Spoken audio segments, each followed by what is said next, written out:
from last. Oh, look, here he come. Here he come. I'm here. I'm here. What's up, man? What's up, Cole? Welcome in, man. Welcome in. Thank you. Thank you. Yeah, yeah.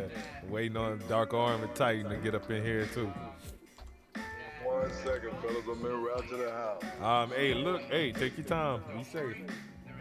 Um, For sure. so kind of doing a recap of what we talked about last week. Last week we what did we talk about? We had a lot to talk about last week. We were talking about perseverance.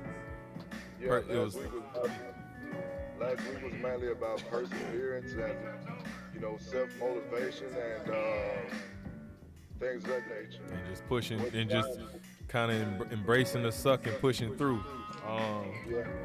What drives you to keep going? Yeah, inspirations. We was talking about individuals that could be fictional or non-fictional that kind of motivates us to keep going. We're gonna do some quick introductions real quick before we tab into what today's topic is gonna be about. So, Purpose, let's start with you. All purpose P. Yes, sir. Fine. That's good. I'm born the great. The greatest failure, but I always win. So I can't hear them. You can't hear him? Nah. Back out real quick and come back in. The same old dance. Yeah, you know the Discord be tripping sometimes. Gotta love that dance. Well, let's go with you next, Dark. 10-4. I'm your majestic dark armor titan. How y'all doing tonight? All right, all right. And then we got a special guest in here tonight. We got said, hold on, said. You can hear everybody now? The Dark on Titan, and I hear Yeah. I hear you, Bump. Can you hear me? They don't hear me. You can't hear P? Anyway, I can't hear me. Hold on, P just backed out and came back in too. Go iron it out. We gonna iron it out. Oh yeah. You good, P? Can you hear me? All right, we good. All right, I hear everybody, so we're good here. all right. Said. So what is give your quick introduction, my boy? Supreme said, Yep. glad to be here. Yes, sir. Hey, so we got a special guest. He's another Christian streamer. He's pretty dope. Boy, we're playing. Matter of fact, let me not talk about you. You talk about you for a little bit, Mr. Cold Rifle. Oh, I don't want to talk about me. Come on, man. Talk to Hey, us. y'all can all call me Cody. That's my real name. Cody, got you. Code Rifle is my gamer tag. I've had it since I was a kid. You know, it's just a nickname I had. Just a part of it, man. Yeah, Part of the streaming family. yeah. Dope, man. Well, you know we appreciate you being here today, man. We try to have a new face. This is our second episode, so going forward, we're gonna try to have a new face every Sunday, man. And it's just a opportunity to get your face out there and get people seeing you and knowing what your content is about and things of that nature, man. So, won't you tell us a little bit about the games you stream, the things you do, what's your channel about? So I am a Christian streamer. I'm very open about it. I love space games, as you can tell my background. No Man's Sky, Elite Dangerous. I like Starfield. I don't own it yet, but I want it. Space is my thing, man. That's mainly what I play. I like playing with viewers. Yeah. So you got a Discord community and all that too? I do. I have about 80 people on my Discord. Cool. Still fairly fresh. Okay. All right. So, Well, that's dope, man. hey, y'all can ask me anything though. I'm an open book. All right. Well, I ain't look. gonna lie. Well, we're definitely happy to have you. Got me a 3-year-old daughter, Uh-huh. 2 dogs, and a cat. Yeah. I was a dog person till I got the cat. Yeah. All right. I'm not the big. So I'm highly blessed on that. It's good, man.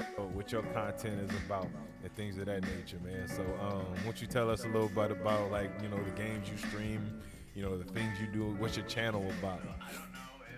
So I am a Christian streamer. I'm very open about it. I love space games, as you can tell my background. Nice. No Man's Sky, Elite Dangerous. You know, I like Starfield. I don't own it yet, but I want it. Yeah. Space is my thing, man. Heard that. That's mainly what I play. I like playing with viewers. Yeah. So you got a Discord community and all that too? I do. I have about 80 people in my Discord. Cool. Still fairly fresh. Okay. So, Well, that's dope, man. y'all can ask me anything. though. I'm an open book. All right. Well, I ain't gonna lie. well, we're definitely happy to have you. Got me a 3-year-old daughter, 2 dogs, and a cat. Yeah. You know, I was a dog person till I got the cat. Yeah. All right. I'm not the biggest fan of cats, man. I'm not gonna lie to you. I'm a dog person myself. Cats, I'm allergic to. I feel like they're the cutest things in the world, but it's just my allergies and cats do not Yeah, mix. I get that. Yeah. I get that. So today. Bro, Oh, go ahead. No, go ahead. You good? what do you do outside of streaming, Cody? If I can ask. Streaming right now is kind of a part-time job for me, and I work at a grocery store as of right now, which I have favor from God from that because I get to go in when I want and leave when I want. Ooh. You know, it's not really a job. It's more or less hanging out with friends kind of thing. Yeah. Right. So I'm highly blessed on that. It's good, man. You can punch in and not worry about the stress of work. It's not a job at that point. Exactly. It's a hobby. Like, it's something fun. It's fun to do. I love it. I gotta go to work hard. Hey, I do too. I'm supposed to anyway. Get out of here. All right, man. So today, we're gonna be talking a little bit about forgiveness and reconciliation. The topic came about. I had a good couple of people in my stream this week that were struggling in that department a little bit. I gotta be honest, that is something I've struggled with as well in the past. Honestly, is what I'm struggling with right now. You know what I'm saying? I'm still to a certain extent. I am getting better at it because I feel like forgiveness is important, and it's important because if God had that same mentality as a lot of us about forgiveness, how it's so difficult to do, then where would we be at right now? And that's how I look at things. Just kind of, bring it to the forefront. You got to think about it like this. Jesus Christ went through a lot before he got nailed to the cross. He got dragged, he got beaten, he got whipped, he got spat on, he got a crown of thorns put over his head, bleeding from the top of his skull. He got just emasculated on the way up to Calvary Hill. Got nailed on the cross, and one of the things he says, God forgive them for they not know what they do. So one of the things that keeps me going is reminding, if this man can go through all this stuff and still ask his Father to forgive these individuals, why can't I? You know what I'm saying? I got a deep question, if you don't mind me interrupting. Go for it. You just think about it, all right? And it's very deep if you think about it. Where would we be in the world today if we would learn to forgive instead of condemn?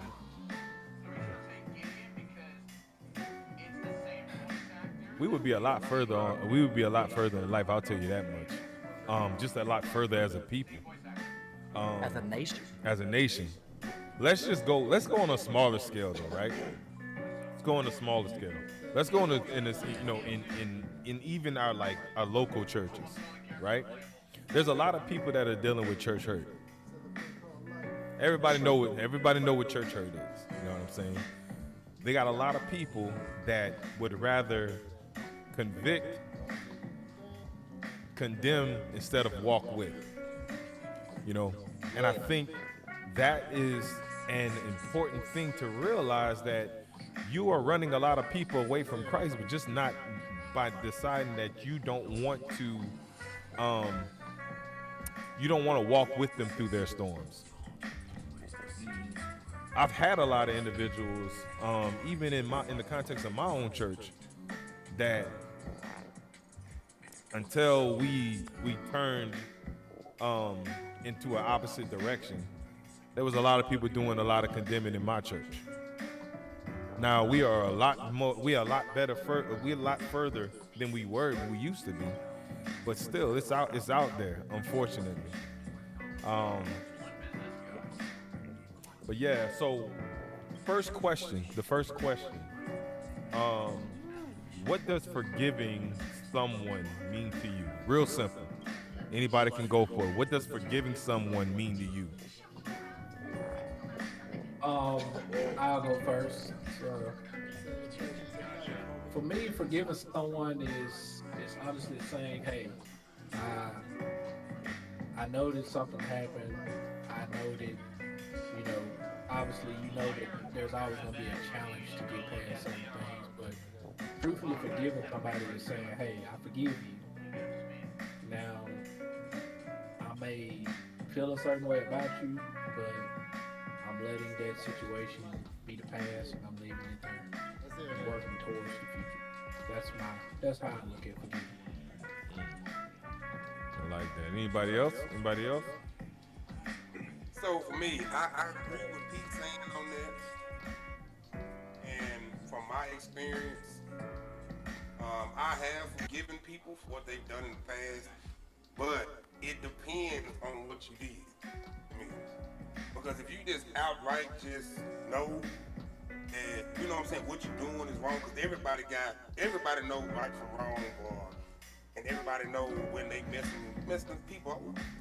So if you do something just drastic, yeah, I forgive you, but I'm just gonna leave you right there in the dirt, and there ain't gonna be no more coming back to where we was or whatever. Because at the end of the day, it don't matter what you do to a person, somebody always lives in the past. And to me, if you keep throwing up stuff that I did or may have happened and that's not your favorite, or whatever the case may be, I don't take that as forgiving. Your mouth can say you forgive me, but your actions and your movement don't tell me that. I like that. That's how. So that kind of goes on with reconciliation. You have to know the relationship you can have with that person. You can still forgive them, but then hey, that person did that to me. I need to kind of set my boundaries so that person don't hurt me again. Yeah, and it's just like a saying that I saw DMX say as I was scrolling through Instagram one day. He said you can trust a thief to be a thief. You can trust a killer to be a killer. I feel like forgiveness is accepting a person for this particular situation, right? Yeah. So let me what I was saying. So you can trust a thief to be a thief and a killer to be a killer, but nothing beyond that, okay? If somebody does something in particular to me, let's say for example, I can give you this right here. When I was working at Pizza Hut, yeah, they shorted me a tip. They was a guy came in and paid $150. No, he paid $1,000 for the order, and he left a $150 tip. So I forgive these people for trying to finesse me. I forgive them for that, but it's noted right here that, hey, I will never put myself in that situation again, because I was infuriated, man. All because I didn't forgive them for that. But now that I've separated myself from that area, yeah, it's much easier to forgive them because they all the way, they 30 minutes away. It's much easier to forgive them if they're further away. Oh, that's true. Is forgiveness for you or for them? Huh? Can you hear me, Dark? I don't think he can hear. Okay. So the question is forgiveness for you or for them? Forgiveness. I'm sorry. Are you good? You good. So what you got to say? Forgiveness is definitely for me. You see what I'm saying? Because if I can't forgive this person, I'll resent them. You see what I'm saying? If I didn't forgive Pizza Hut for trying to finesse me out my money, I probably would have flipped the building upside down had I not been professional. You know what I'm saying? Yeah. I understand that. But personally, I just believe that forgiveness is for the self. Seven says in the chat, it depends. Seven, elaborate on that a little bit, if you don't mind. What are anybody else? Mr. Sayer, you got anything? Everybody gave great answers. I just got a quote here. The practice of forgiveness is our most important contribution to healing of the world. Right. That right there goes back You gotta to forgive in order to start the healing process. yes, 100% understand. I mean, I 100% agree. That goes back to actually what the question that Cody just got through saying when he asked the question, where will we be as a people if we reconcile? I mean, if we forgive and not condemn. I mean, honestly,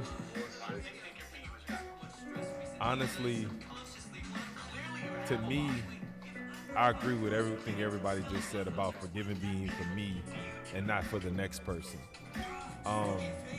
Because the thing is, God don't always, he not only judges the transgressor, but he judges the person transgressed against.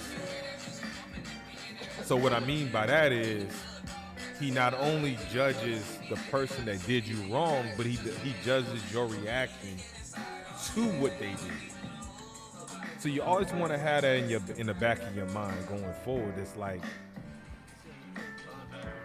it is difficult to let go and let God, but at the same time, it frees you. It frees you from having to walk around and remember what this person has done. You know what I'm saying? It frees you from that grief. I was telling the story the other day to a friend of mine.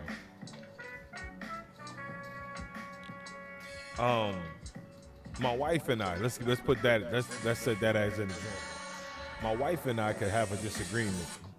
And we used to go to bed. We got a rule now that we don't go to bed mad at each other.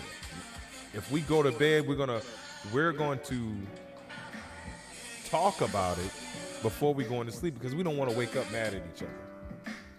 It used to be to the point where I was so stubborn, right? The first thing I want to do when I wake up in the morning is I want to roll over and kiss my wife. But because I was so stubborn and pig-headed, I rolled over and I was about to kiss her, but then I had to remind myself, nah, I'm mad at you. I don't want to give you a kiss. I'm mad at you. Nah, you know how much energy that takes for you to have to remind yourself that you're mad at somebody? It's too much energy. It's way too much energy. You know what I'm saying? To stop you from showing affection to somebody that you sharing the rest of your life with, all because of something petty. Something small. I was mad at my old lady for something, and dude, I just couldn't bear to see her having a hard time reaching for the can of beans up there. So I'm just looking at her, I'm like, okay, she ain't gonna have me for no help. I understand she's mad right now. I'm mad at her too. Alright, but I am hungry. We gonna get these beans so we can get this dinner over, huh? Why would I sit up there and just watch her struggle? And I know I'm hungry. And I mean, shoot, that's my old lady, you see what I'm saying? Yeah. Just sit over there and just, I ain't gonna sit over there and hold it over her head. Yeah. All right, so let me go to another question. Well, I'll answer that. I didn't answer the forgiveness question. Oh, go ahead, go for it. Yeah. So forgiveness to me is a memory without pain. And what I mean by that, and I'll tell you a story. Oh, that was a good one. I got beat when I was a kid. I was physically and verbally abused. All right, I would come out, and my mom did it. And I absolutely hated my mom. I felt like I could go kill my mom and not feel bad. You know? Yeah. And like I would be black and blue from my thighs right above my knees all the way to my lower back. Yes. And I had to learn how to forgive, because if I didn't, every time I saw my mom, I could throw her through a wall and not feel bad. You know, it wouldn't make me no difference. You know, and your flesh and blood you do not choose. You cannot choose your mom, you cannot choose your dad. So either you learn to live with it and you learn how to forgive, or you just don't put yourself around them. Now, with that being said, I have a 3-year-old little girl. All right. Knowing that I was beat as a kid, I'm not going to put my daughter in that situation. Yeah. Now, with all that being said, though, me and my mom have a fantastic relationship right now, the best relationship we've ever had. Yeah. But it's only because I chose to forgive. Yes. Yes. A memory without pain. So something that you just said. You and your mother have a relationship that is better than it's ever been, but it started with you. It started with you having to fix something within yourself so that you and your mother can push forward. I think that's one of the most important things when it comes to forgiveness. Is sometimes it takes us getting out of our own way so that we can move forward in that relationship. If there is an opportunity for reconciliation. I want to also share a story. And a few of my followers, they've heard the story before. It was a story about my brother and I. My brother.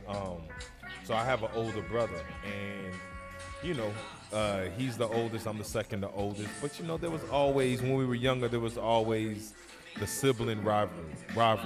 So unfortunately, that spilt over into our 20s. Me and my brother are a year apart. He's turning 40 this year. I'm 38 right now. He's turning 40. But when we got into our 20s, we didn't have the best of relationship. We were always fighting, arguing, not seeing eye to eye, things of that nature. As we progressed into our 30s, and you know, just being transparent, my brother made some decisions in his life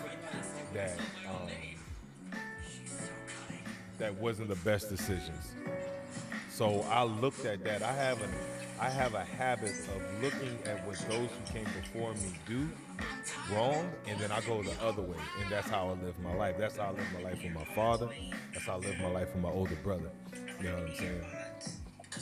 So there was a little bit of resentment in that because I really didn't have an older brother like I wanted. Like, you know, like you see in the TV shows and all that other stuff. Like somebody that I can really lean on. You know what I'm saying? Because, you know, my dad, he did the best he could with what he knew how to do.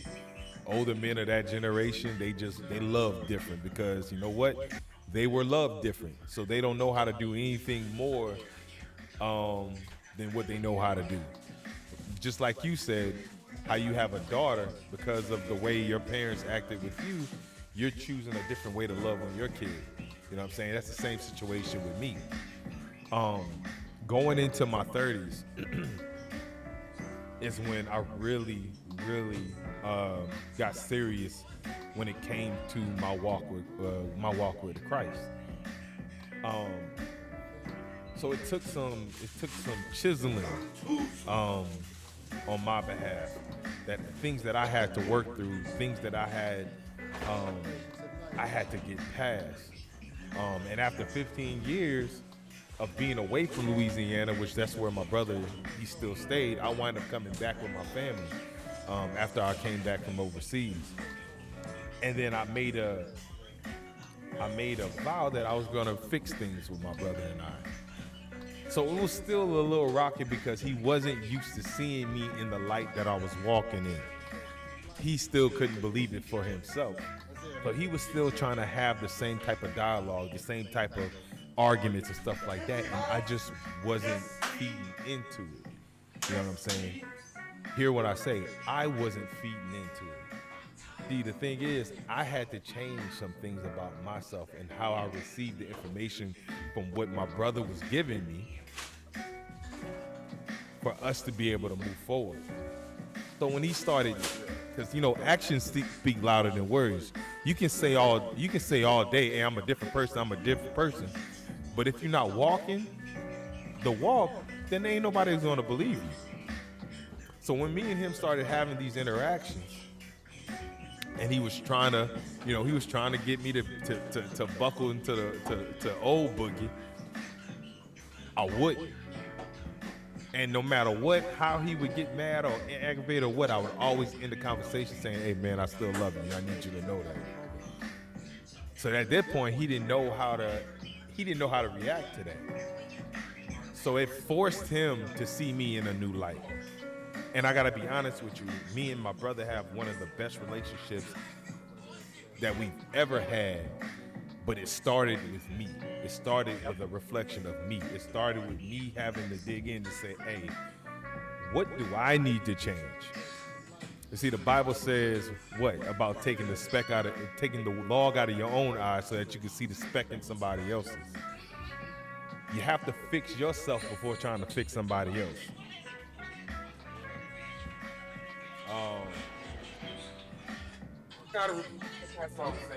Go ahead, Bon.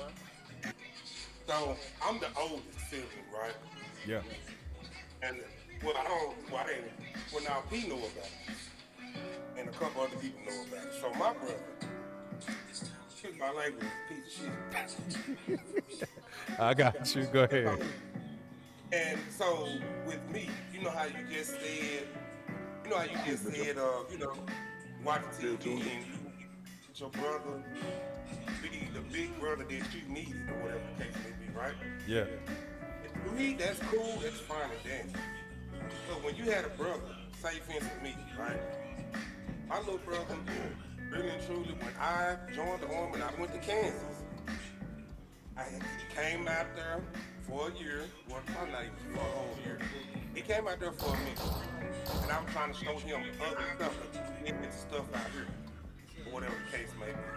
He still managed to mess that up, so I had to send him home with my mama. Yeah. Back then, recently, I just retired out the Army last year. Pretty much boiled down to he disrespected my parents, he called my mama a bitch and all that other stuff. Yeah. And me as a big brother, I'm not finna sit there and let you do that. Yeah. So we ended up getting into an altercation. Yeah. Or whatever the case may be. So yeah, there is forgiveness, but when you see somebody as a piece of shit, they are a piece of shit. You can't, like, with me in this situation, yes, me joining the Army, I have changed a lot from how I used to be. And then when I try to give you the benefit of the doubt and help you, and you still say, oh, my big brother wasn't there for me. I joined the Army at 24. I left Dallas at 23. Then I was still looking out for you as my little brother. But you still take it upon yourself to be the soup salad that you are.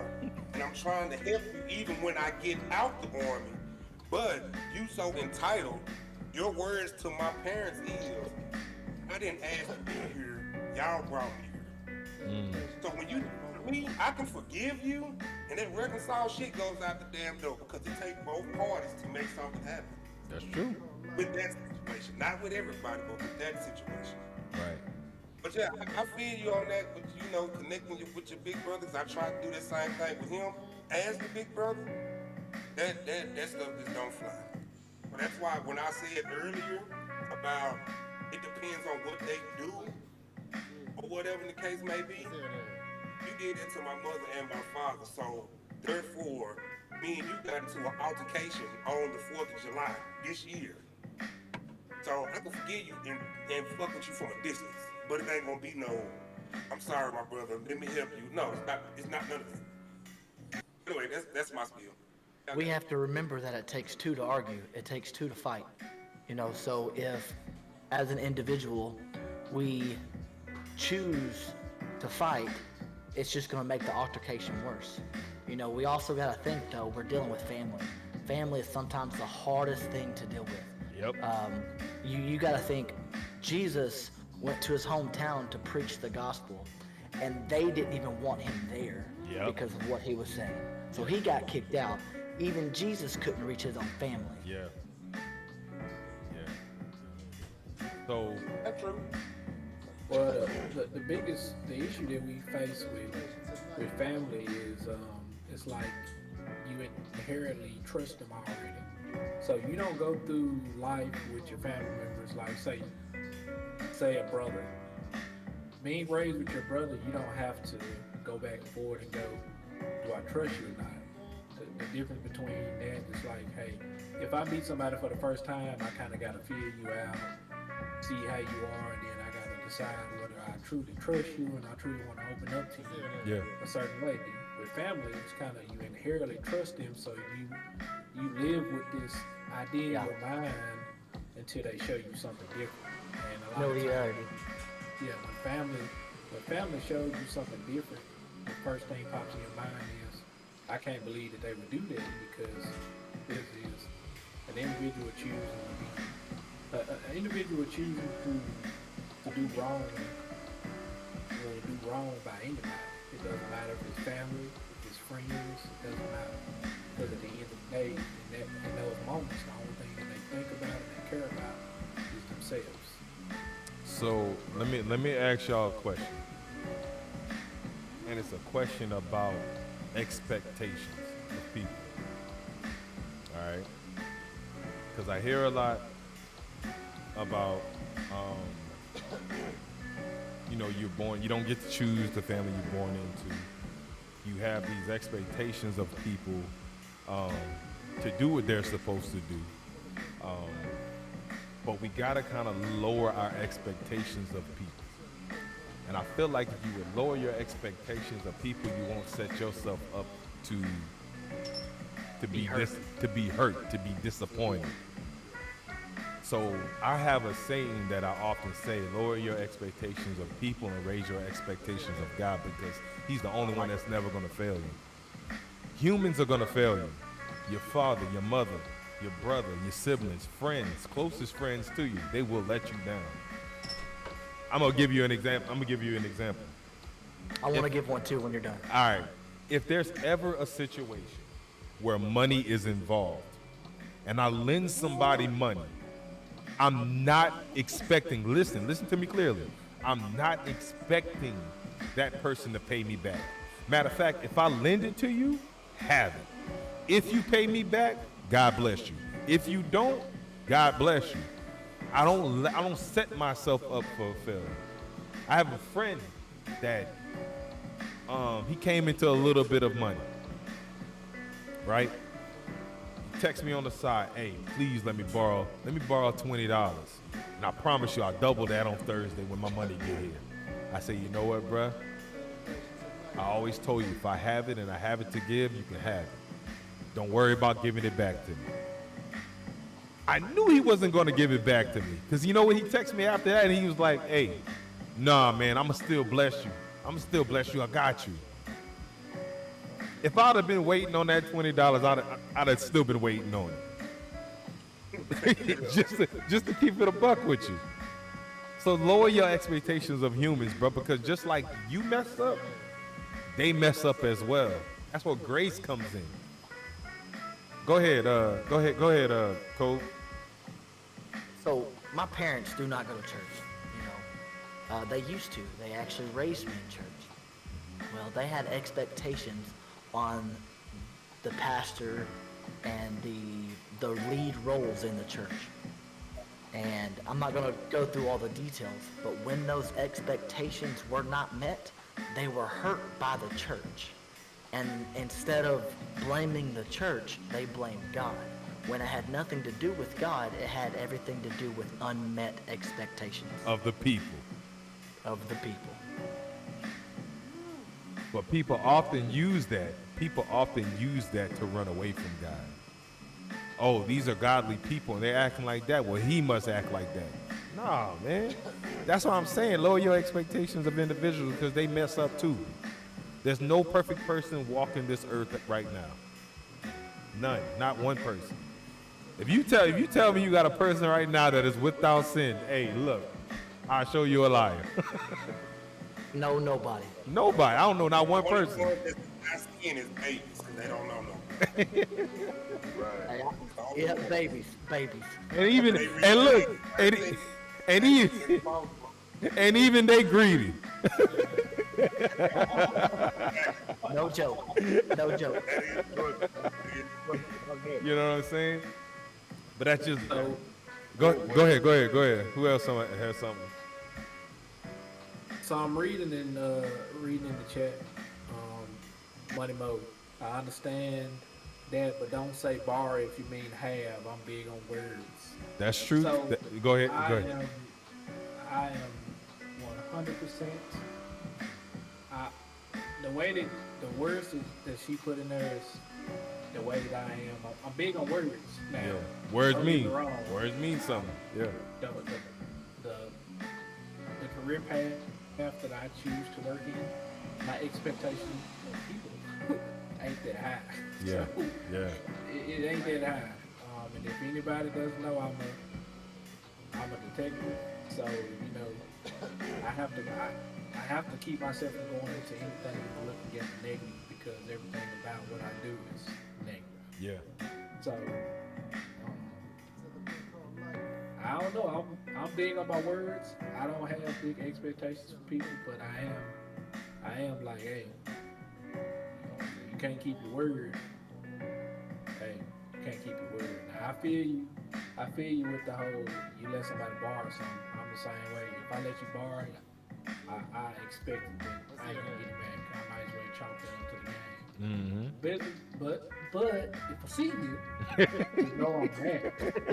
You know I'm gonna say, hey. If I see you with some fresh Jordans on, but believe I want them laces. I don't need to be bumping into you out of no restaurant. I'm gonna say you don't got enough money to be eating today. Yeah. I need mine. I'm just playing. All right, man. Let's see. That's awesome. I got another one. I got another question. Titan, you had something? I don't know if you had something. I thought you were. No, I'm good, man. I was just gonna add, man, that my expectations of people are at a strict minimum, at a strict medium. Yeah. So I just like everybody I meet, just by off looking at them, I'm gonna see some good in them. See what I'm saying? That's the midpoint. Yeah. All right, you got a nice haircut. My man, you got a nice haircut. My lady, you got some nice hair. You know what I'm saying? I'm gonna see some good in them regardless. Now, in a sense, I'm pretty gullible. I believe what you give me. It's also immediate. However, the first moment you determine what you tell me, that's gonna be what I'm gonna dock at. You feel what I'm saying?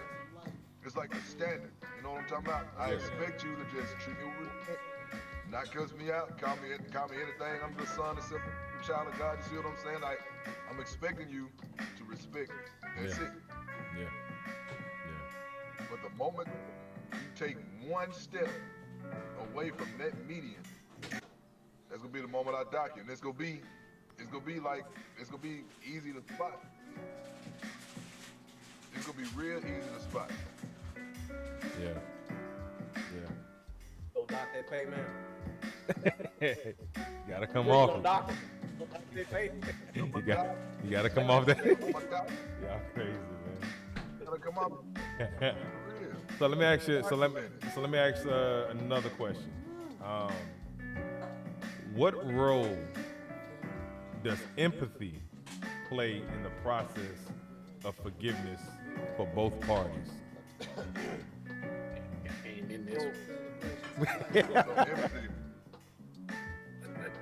So empathy, in my opinion, it might be the dictionary definition, but it's being able to put yourself in that person's shoes. But if you rob me, you I can understand that you were in a tough situation, but listen, with that situation right there that you're putting yourself in, it's gonna be a whole lot of consequences. Cause one, you better pray I ain't got my strap on me. Two, I'm gonna get my leak back. Cause I mean, hey, that's just a little disclaimer. I mean, but still, though, in hindsight, if somebody does something smaller, like maybe, I ain't gonna say steal my wallet, I'm gonna say take the cash out my wallet and leave my wallet, okay, my life's still right there, this man just needed a buck. Okay, you broke, but you better not do it again and I catch you. You see what I'm saying? I mean, it's stuff like that. It's a teeter-totter at this point. That's what I think. So You deal with it, knowing what it is. So is empathy and grace the same thing? I'm You gonna gotta give me an example. That's a good question. You gotta give me an example. Yeah, you gotta give an example of that. So I'm gonna give you what the textbook definition of empathy is. So empathy is the ability to understand and share the feelings of another person. It involves being able to put yourself in someone else's shoes. Okay, to put yourself in someone else's shoes. To comprehend their perspective, emotions, and experiences. So, if someone, Savage says no, or I don't know if she's talking about us. Anyway, if somebody, right, if somebody does you, okay, I'm gonna give you an example. All right. Me and my wife do a grocery order. Sometimes, like, we don't go to the grocery store. Sometimes we do a grocery order, they bring it to the house. Well, the thing is, what happened was they dropped it off at the wrong house. And the person that they dropped it off at the house, we recognized the door. We recognized where it went, all right? So we go and knock. We get no response. So I'm not about to break down their door, of course not. When I know I can be refunded my money. But if I couldn't be refunded my money, it might have been a different situation. But this is at a point in time where I'm telling you, I'm walking a lot differently these days. Me last year would have probably banged down their door. Me this year, I'm a little bit, I got a little bit more grace in my heart for people. And that's just because of the path that I'm walking down right now. So when it comes to a situation like that, I look at it as like, hey, you know what? Maybe they needed those groceries. Maybe, just maybe, they were blessed in this situation. You know what I'm saying? Now my wife, on the other hand, my wife a little bit tough. She on the other hand tough as nails. She ain't feeling all that. But you know what I'm saying? God working on us. God working on us. But that's where I would look at empathy. Mr. Cole, can you give him like something brief on what it means to have grace, though? I'll try to answer the question to the best of my ability. All right, go ahead. No problem. Yeah. So empathy is putting yourself in somebody's shoes by trying to understand what they are going through. Yes. Grace, you don't have to understand. No. You don't have to know. No. Grace is what God gives us because he sent his only son to die for us. Yeah. You know, so grace and empathy are two different things, in my opinion. Because grace don't have to know, don't have to feel, don't have to understand. You just know, okay, they made a mistake. It goes on to the line of forgiveness. You have to have grace to forgive. So you give them grace, and that's where forgiveness starts to take place. Yeah. I love that answer. I absolutely love that answer. I feel that. Yeah, I say grace takes practice. Yes. Yeah. Yes. It takes practice. It's not easily given. It takes time for you to get to that point. Yeah, grace takes practice. Yes. Empathy is kind of like what is empathy is something that you've experienced. Some of you it's time that you get an understanding of. You can relate.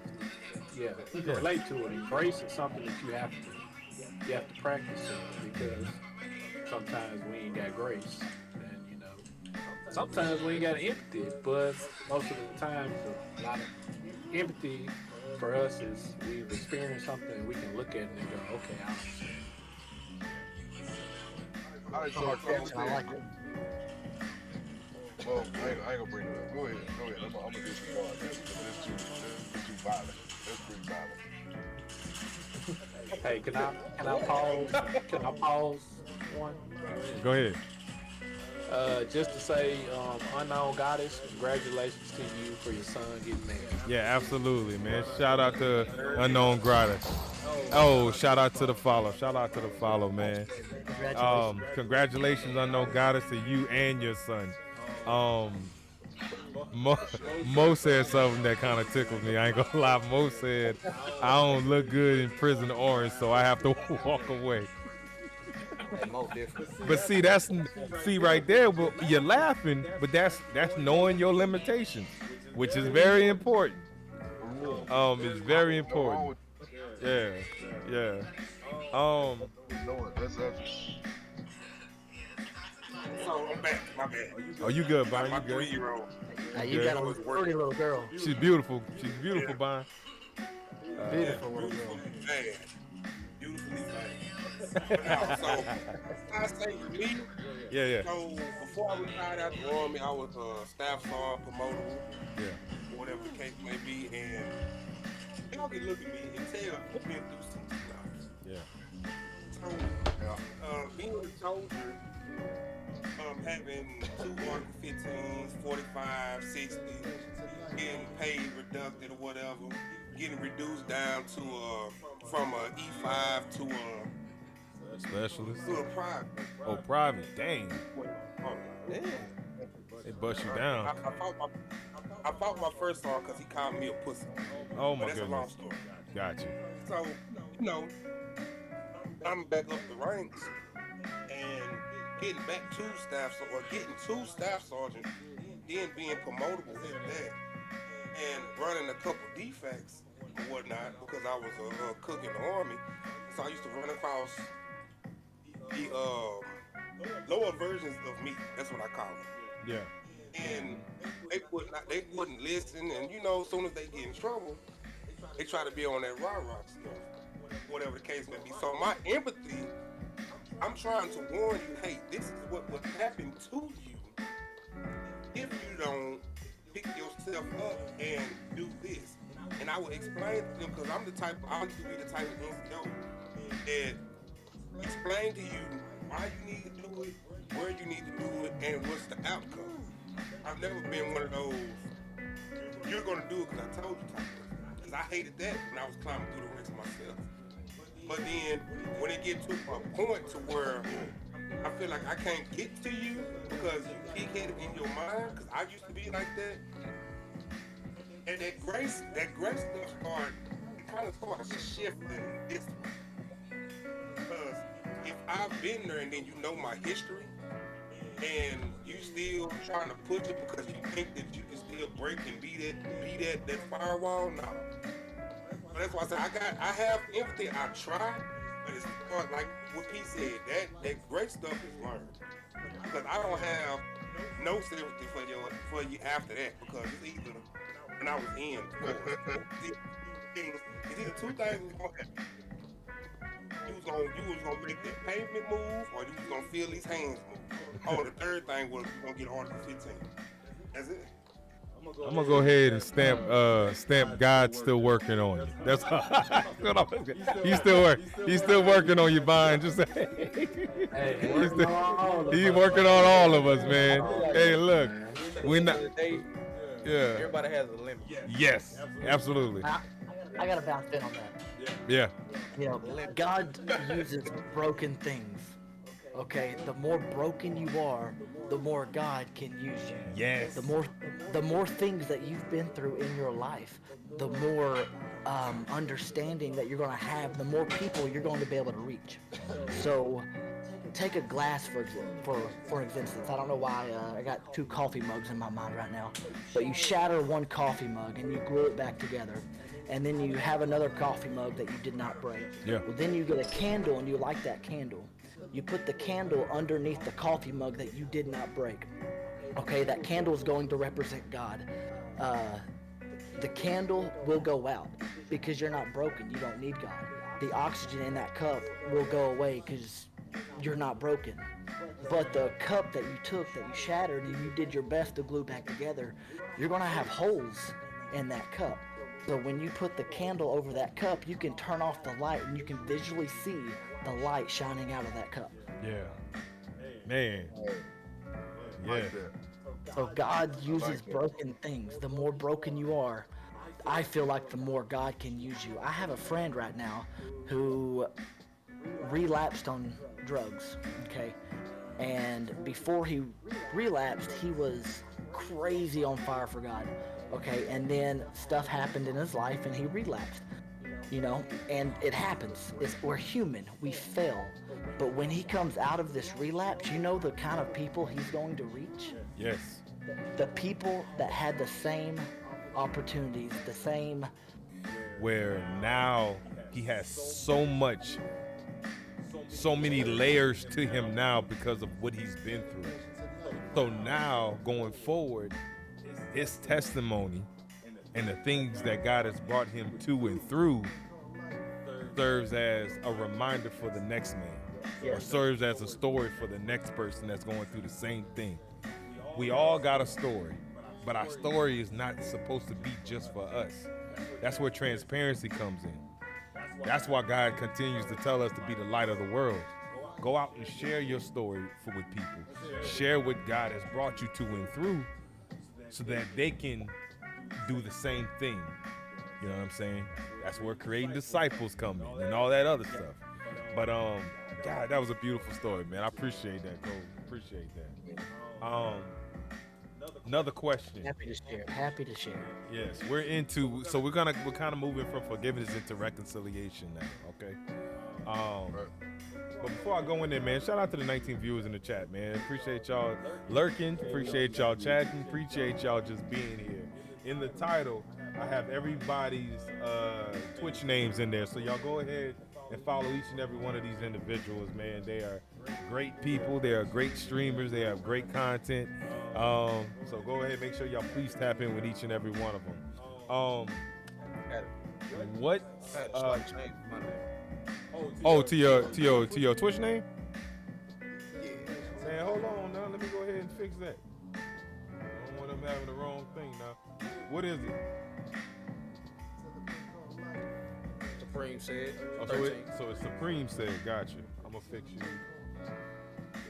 You know, he decided to change his name today, you know, because everybody was confused who that other person was in there. That's what I'm saying. Yeah, they really we all been looking at it going, is something different? people lie like, wait a minute. I'd actually like to take this opportunity and thank, which I'm not good with names, but I thank the veterans in this chat right now. Y'all have done something that I'm not able to do, and I really, really appreciate your service. Man, I appreciate we appreciate the support. We really do. Yeah, no doubt. All right, man. So going into the next question, like I said, we're going into reconciliation. All right. What specific actions can both of you take to rebuild trust and understanding? Time. Hey, repeat that question for me. All right. What specific actions can both of you take to rebuild trust and understanding? I'm gonna start off and say time. And I'm gonna let everybody else chime in. I like that. I think time is a huge one. Yeah, Hey. definitely Time time. is the only one. So time and patience. You would say time and patience, right? No doubt about it, because I mean, it takes a lot. In my situation, it didn't take a lot to reconcile with Pizza Hut. I just quit. You see what I'm saying? Like, I ain't gotta worry about them no more. But with meaningful relationships. You see what I'm saying? Like that's definitely goes time because I gotta get over what you did. You see what I'm saying? I definitely have to get over what you did. I have to see you. I have to I had to revamp the light that I see you in. You see what I'm saying? Yeah. So it'll be a light. You still that person, but you know, it's just gonna take a while to kind of, you know, bring back my sight. You know what I'm saying? It's gonna be a while. I think time is probably the biggest, and the reason why I say that is because I used to be addicted to pornography, Yeah. and then I got away from it, and then of course with God's help, and then certain things happened, and I ended up looking at pornography again, and I didn't lie to my wife, but I didn't show her either. Okay, we were married at the time, Yeah. and she found out, you know, and of course she was hurt, and I broke that bond in that relationship that we had, and for her to reconcile with me, she had to have time, and we had to build that trust again. You know, we had to build that relationship that we had before. It was almost like at least I felt like we were starting over, Yeah. you know. But like time and patience. Yeah. That's it. I mean, you definitely gotta have patience, especially if this relationship, if that relationship is meaningful enough. You know what I'm saying? Right. It's definitely a time. For real. So And it's a therapeutic process, though. You know, it's definitely a therapeutic process because, again, just like we was talking about earlier, we got to see something within ourselves. Like, okay, what did I do? How can I look at this? Like, is there a different perspective? You know what I'm saying? Like, yeah. it's a lot of things that come into play when you have a lot of time and you've grown patience. You see what I'm saying? Yeah.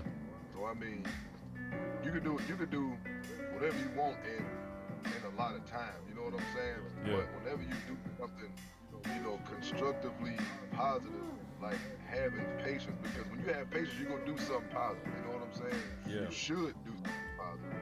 So yeah, man, I'm gonna rock with that. Time and patience.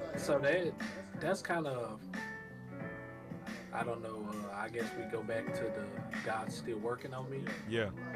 deal. So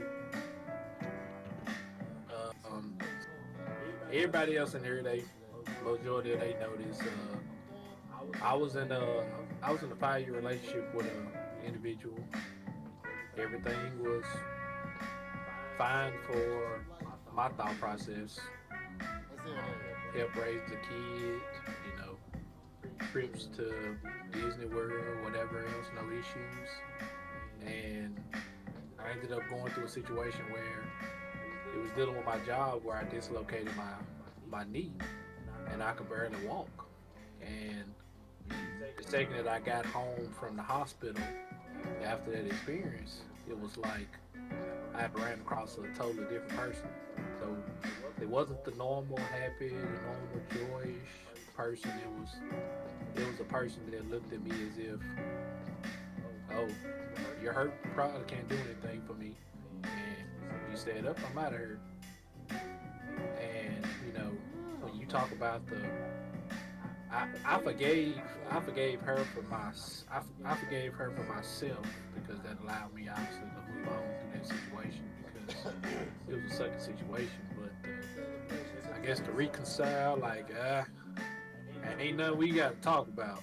I don't want to chit chat with you. I ain't got nothing to rock with you about. It ain't that I hate you or I did this. It's just I ain't got nothing to talk to you about. If I was to run across her, I ain't got nothing to talk to her about. So I guess it's kind of like the different situations you run across where you can say, hey, I forgive you, and we work on it, and it's time, and then it's just some situations that we all experience in life because us as men and even the women, everybody experiences the trials and tribulations of a relationship. Yeah. You got to go through trial and error to figure out who's right for you. And everybody's went through the situation where your past situations that have failed, you ain't you don't talk to those individuals, and it's what it is. It could have went bad. It could have been great. So I don't know. It's kind of 50-50. It's like, hey, some stuff I can do that on, and some stuff I can't. Yeah. So we're talking about relationships. I'd like to add something to that. Go for it. You know, with me and my wife, one thing that's made our relationship stronger is us getting closer to God together, not separately, but together. And I'm gonna use a triangle for an example. You know, say I'm in this corner and my wife is in this corner, and God's at the very top. The closer I get to God, the closer I get to my wife. So why is that? Why is that? Why do you feel that the closer you get to God, the closer you get to your wife? Because you're building the relationship with God, an intimate relationship with God. And if you build that relationship with God, God is love.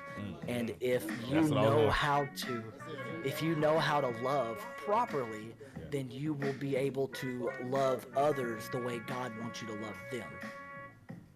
Gotcha. I love that. I want to go to the chat real quick because Gone Free had needed some assistance on something. So Gone Free says, I don't know. All I want is for him to see forgiveness the way I do. Then he won't even speak or begin reconciling. He just keeps hiding things and ignoring me.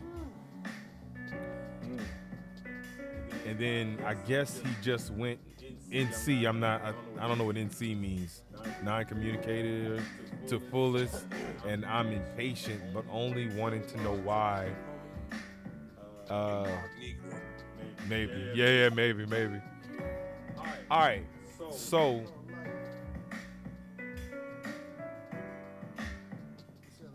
I guess I can follow that up with a question for everybody. When do you know it's time to walk away? When do you know it's time for you to be like, okay, I've done all I can. Now it's time for me to part ways. And this is my opinion. Okay, so in a relationship, you always have to, whether it's your friends or whether it's your mom, dad, wife, daughter, you always have to. Two people are always in a relationship. If one party is trying to reconcile that relationship and the other one is not, I would say it's time to walk away. Or give them time. I know we are impatient as human beings. It's just who we are. I think every single one of us deals with patience, and it's hard to a lot of the times. And if you just give it time, then in the world we live in today, the problem will shrink in, if that makes sense. Yeah. Like, people forget about it. Right. And then come back to him later and talk to him later. Right. So just to add on, I'd like to say what you said, Cody, and I also want to say listening too. You know what I'm saying? In a given time that you are doing the, conducting the reconciliation process, you still have to, of course, in a relationship, of course it's gonna be like a dead silence between y'all. No doubt about it. It may be a dead silence. Some people just completely walk away after the silence is, gets to this point. However, before the ending, there should be some closure, some type of closure. And in that closure, you have to listen to everything that, you got to listen to everything that's in their head, you know what I'm saying? Because maybe one person was going through something, you see what I'm saying? And they just go, they different. You see what I'm saying? When people go through things, they show you different characteristics, and you just didn't know that side. You see what I'm saying? So you gotta listen to that part in order to reconcile a little better. You know what I'm I'm saying? That's just my opinion. It's definitely takes time. It definitely takes time. I can't stress that enough. Yeah. So Go ahead, Bon. You good? So with me, what I see, it's always some kind of signs and red flags in the beginning of every relationship. A lot of us tend to overlook them and say, "Oh, I can deal with this," or whatever the case may be. But if the pattern keeps going, from what I was told in my younger days, in which I'm still a little bit slow when it comes to this whole dating thing. You're still young. And if a person, well, appreciate you. But if a person presents themselves who they are, that's who they are.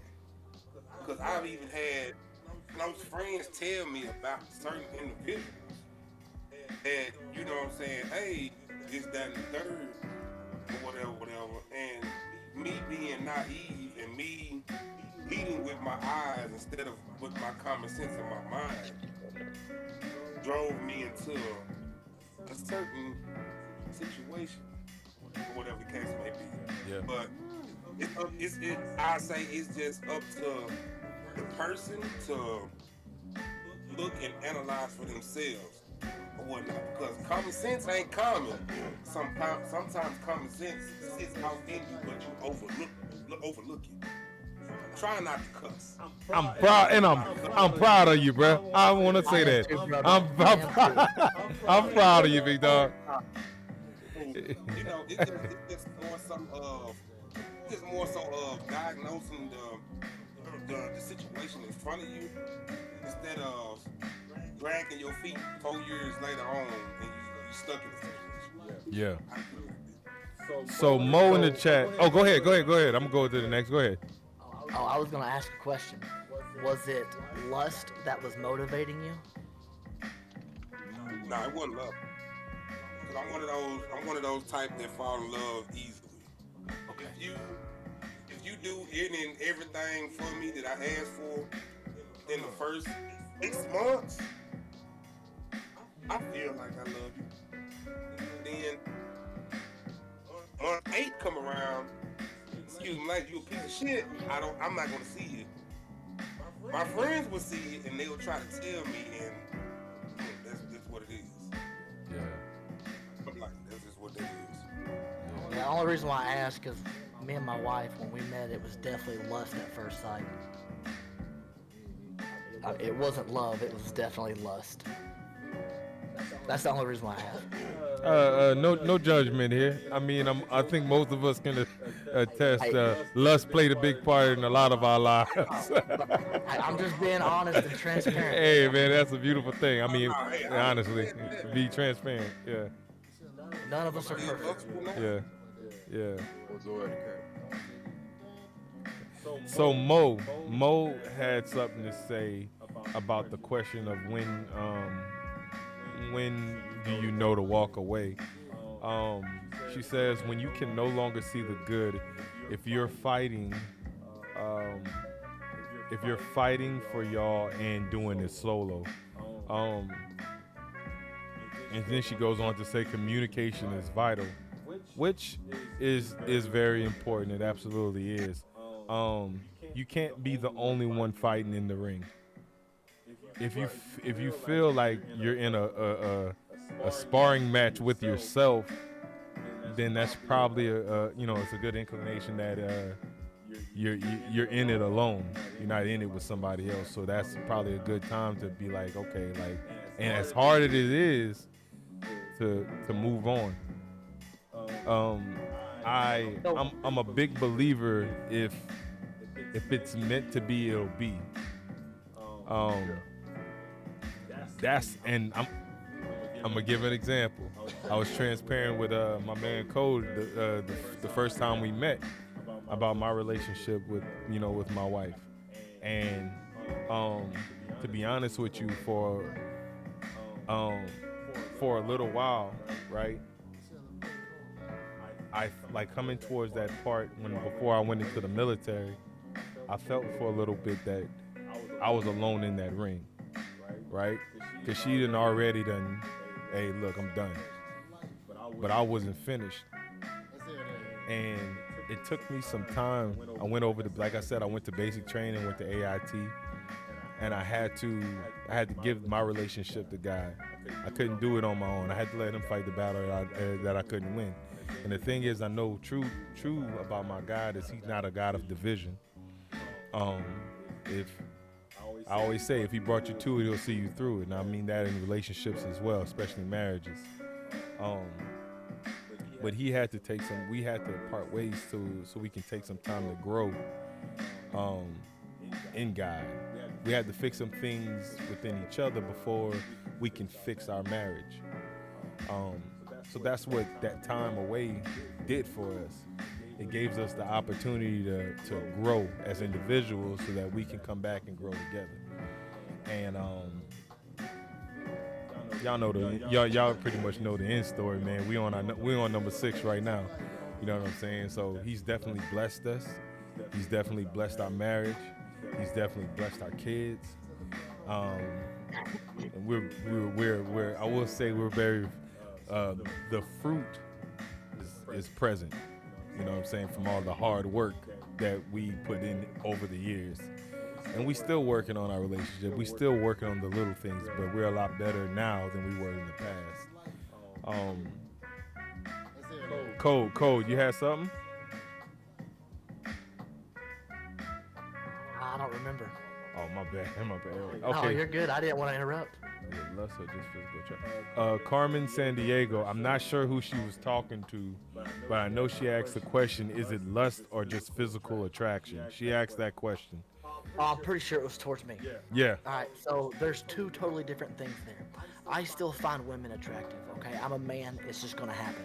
Looking at a woman and saying, hey, that's a pretty woman, is not lust, okay? I was a teenager, and when I met my wife, I was a teenager. And just being transparent, when I saw my wife, I just wanted what I saw. I wanted to, I'm just going to say it, I just wanted to get in her pants. I mean, I'm not going to lie. Yeah. You know?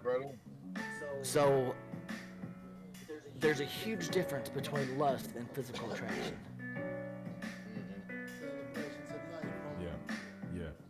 Yeah. Let me see. Let me get another one. Let's see. 8 years of this, gone free.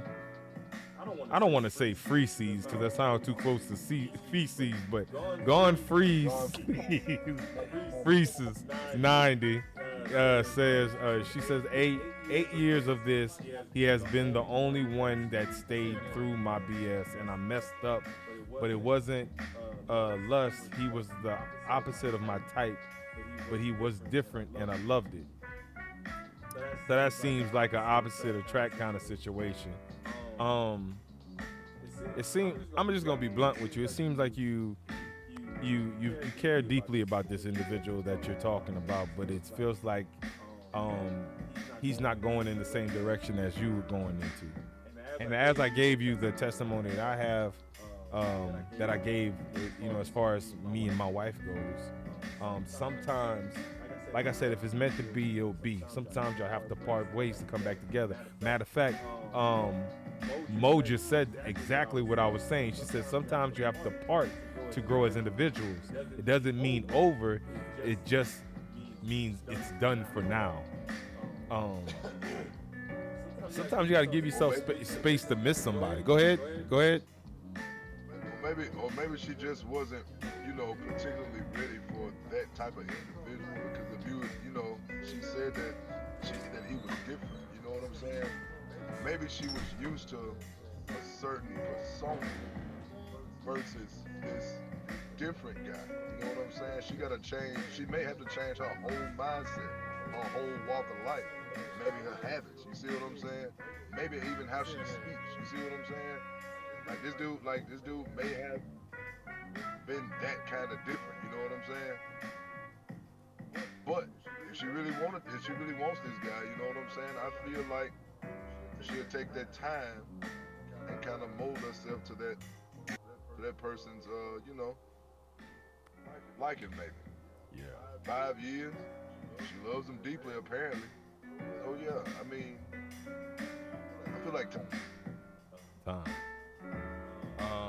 Let's see. We got time for maybe one more question. Last question is: how can you create a plan for moving forward and maintaining a healthier relationship? Since we're on relationships, how can you create a plan for moving forward and maintaining a healthier relationship? okay. Plan. Okay. Let's say after some turmoil. After turmoil, there are usually boundaries that have been crossed. So after that situation, both parties have to meet together and set new boundaries. You see what I'm saying? This is a plan. Now, depending on those boundaries, these two people have to respect the perspective boundaries. You see what I'm saying? Yeah. Whether or not this person or the other is willing to accept the boundary, that determines whether or not you move forward. Because right here, it's about respect. You see what I'm saying? Yeah. Like, yeah, we had a disagreement, but I really don't want you to say this because it makes me feel this way.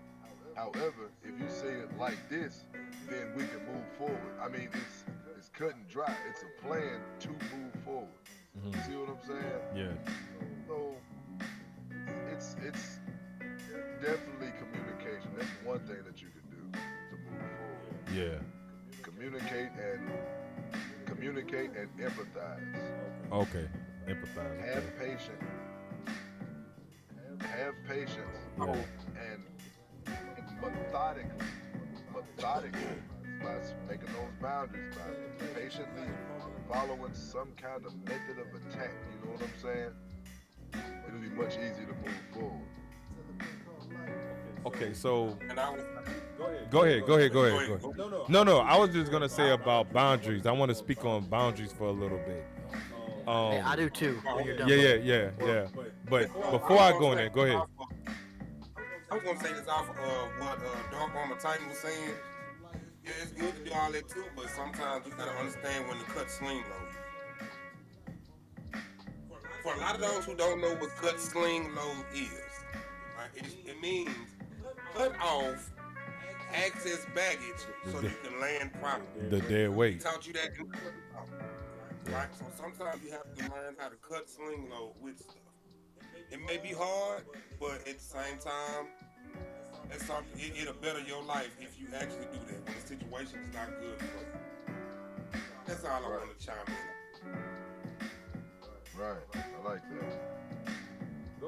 Go ahead, Code. What you was gonna say, brother?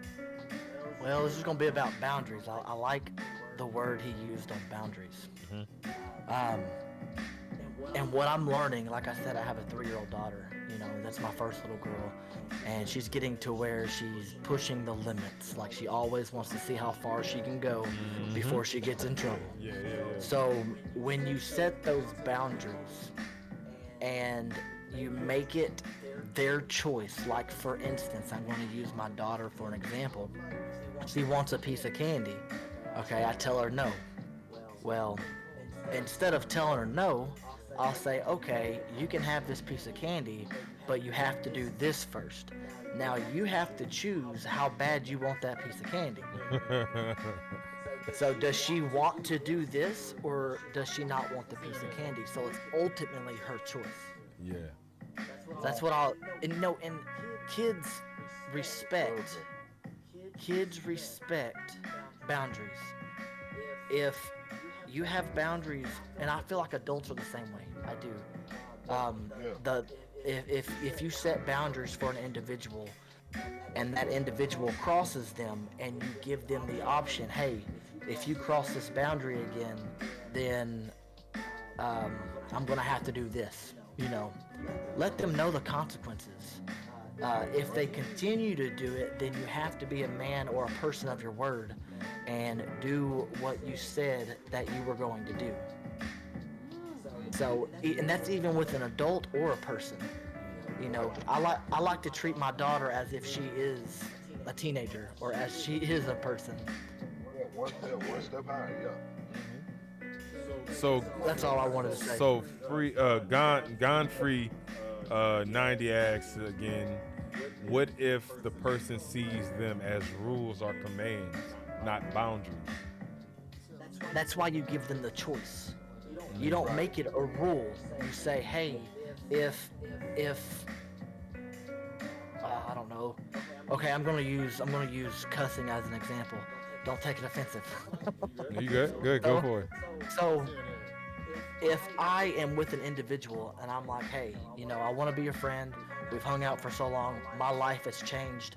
I don't cuss no more. I would appreciate it if you didn't cuss no more. Okay? That is not a rule that I set. That is a boundary that I just set for that person. Now, let's go a step further. Let's say, hey, if you continue to cuss, then I'm going to have to not come hang out at your house. Or I'm going to have to take our relationship and back it off a step. Not saying end the friendship, I'm just saying let's maybe not hang out as much because you're not respecting my boundaries. Right. I like that. I love where you went with it. Okay. I love where you feel that. Like you said, it's ultimately that individual's choice now. And that choice depends on how much that individual respects you. Correct. Yeah. Correct. Real. So on that. One of the things. Okay, so we're talking about boundaries. So one of the most important things when it came to my relationship that I had to understand is, the more I pressed, hey, look, let's work on things. I want to be with you, this and that and the third. The more I pressed, the more I drove my wife away. So the boundaries, it's really important and dependent on the individual. That's why you have to know who you're doing life with. You see, I didn't understand that about her until she had to verbally say, hey, you are sweating me too hard right now. I'm telling you, it's a turnoff. I was like, oh, okay. So now I have to take a different approach and respect your boundaries if I really want to rekindle something, rekindle the relationship together. So it's about knowing the person. It's definitely got to do with time and patience and respecting that person's boundaries. But more importantly, you got to know who you're doing life with. Because what works for one person is not going to work for the next. Mo said, and that was Mo was answering my earlier question. The earlier question was, let's see, it was how to create a plan for moving forward and maintaining a healthier relationship. She says healing is first. You have to work on yourself first. That two halves making a whole is foreign to me because that's two broken people attempting to find healing in another person. I want to be whole and him to be whole. No unequally yoked here. It goes back to unmet expectations in people. If I have an expectation of my wife to clean the house and only her clean the house, and when she don't meet that expectations, it's going to cause us to fight. Yes. Yeah. Yes. Yes. So if I don't put that expectation on her, then there will be no fight there. Or if I just help her clean the house. I was trying to say, what's wrong with your arms and your legs? You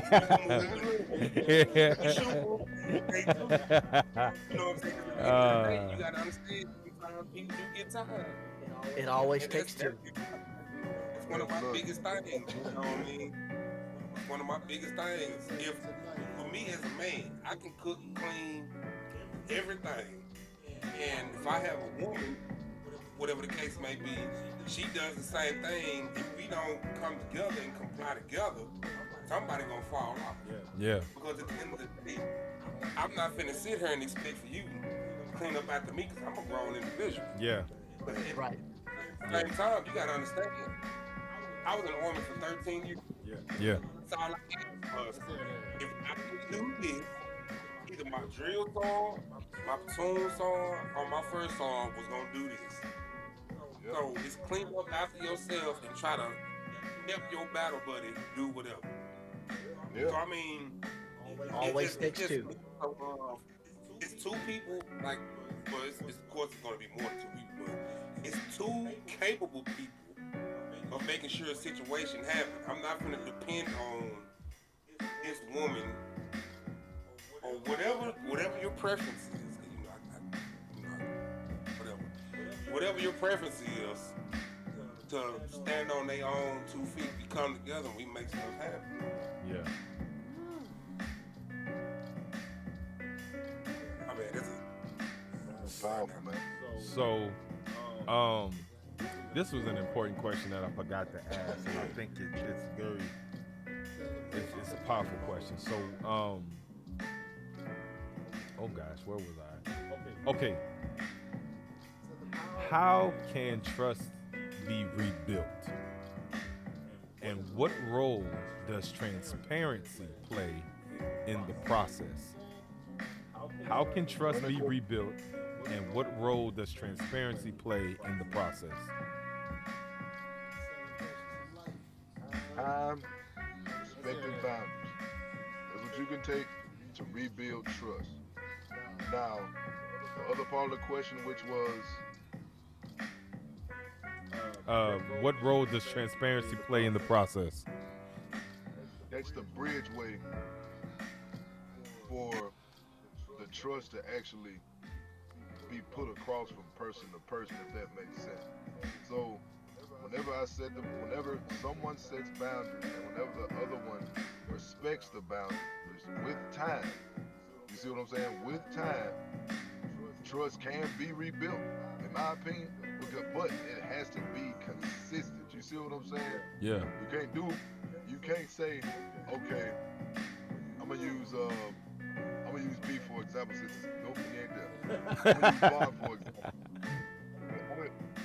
I'm gonna use Bond for example. I'm gonna use Bond for example. I'm gonna use his stream as an example. Yeah. So Bond, if I cheer you to stomp somebody out on dead space and put your weapon away for 5 minutes, you see what I'm saying? And you don't do that, we'll be like, all right, I ain't gonna cheer for him no more. I gotta rebuild. Bun has to rebuild his trust within me now. You see what I'm saying? So Yeah. with that being said, this is the time. I'm finna alert Bond to see if he goes stomp somebody out, because I really want to see my man stomp somebody out. You see what I'm saying? So as I'm learning, I'm looking at his consistency, in which he stomped. I almost cussed. In which he stomped folks in the ground. You see what I'm saying? Yeah. I see Bond play the game, man. It's fun. Whenever he stomped folks out on a consistent basis, that's what I'm gonna be like, all right, bet. Bam. Redemption. Stomp him out, drop the weapon. Yeah. Bond just rebuilt my trust. You see what I'm saying? Yes. That's what the bridge is completely rebuilt and we can cross it again. Yeah. I got you. Stomp a mud on it. So I think for me, transparency. What's up, Queen? To me, transparency is very important in rebuilding and reconciliation of that relationship, because the thing is, secrets is what got you in that trouble in the first place. Right. Right. So you almost have an obligation to not remind that person of why y'all got in the situation in the first place. Right. So if you're constantly hiding stuff, that's if you want to do your best. Just like I said, you want to do your best not to remind that person of that individual that brought you through that crap the first time. So honesty is the best policy. And communication is key. To answer that first question, how can trust be rebuilt? Trust can be rebuilt with with honesty and consistency. Consistency, I think, is very important. And that just kind of ties into everything I just got through saying about not being a reminder of what failed y'all in the first place. Who else has something? Let me see. Let me check the chat real quick. I'll say something on that real quick. Go for it. I think, Boogie, you nailed it on the head. I think transparency is the key to rebuilding a relationship, to gaining that trust back. Because when I was looking at pornography and I was addicted to it, and then I relapsed and did it all again, well, I allowed my phone, because that's what I was looking on it at. My wife would grab my phone and just go through it, and she had the right to do that at that point because I broke that trust. That trust. I broke it. So in order for me to rebuild that trust, which she don't do that now anymore, but she still has, I'll still let her. I have nothing to hide. The moment that I don't, But I think transparency is the answer to that question. Yeah. One of the most powerful things my wife has said to me recently is that it feels good to put my phone picking it up. Or she said and vice versa, for me to put my phone down and not to worry about her digging through it. For her to say, hey, let me see something real quick, and me just hand her the phone. You know what I'm saying? And hand her the phone without popping sweat and making sure I deleted everything. You know what I'm saying? It's that is a freeing feeling. Right. To be that in tune with my wife now that I wasn't before. I'd agree with that, 100%. You know what I'm saying? That is a good feeling. Yes. Man, so we're coming up on an hour and 40 minutes, which that flew by absolutely fast. Go for 2 hours. Yeah. So we got 20 minutes. We can make it. Absolutely. One of the things that we talked about last week. Well, you know what? Hold on. Let's see.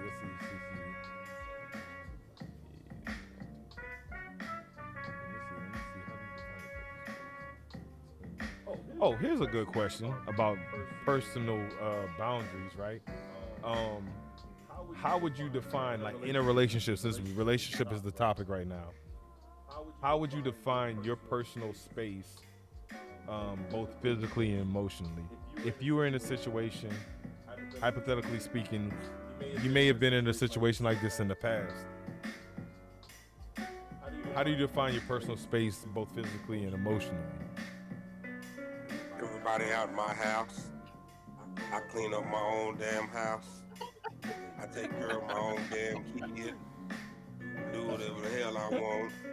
Hey, if you have kids, you have no personal space. Oh, no. Yes, I See, do. with kid, you got personal space with your kids. Hey, first of all, hats off to you if you do, because I do not.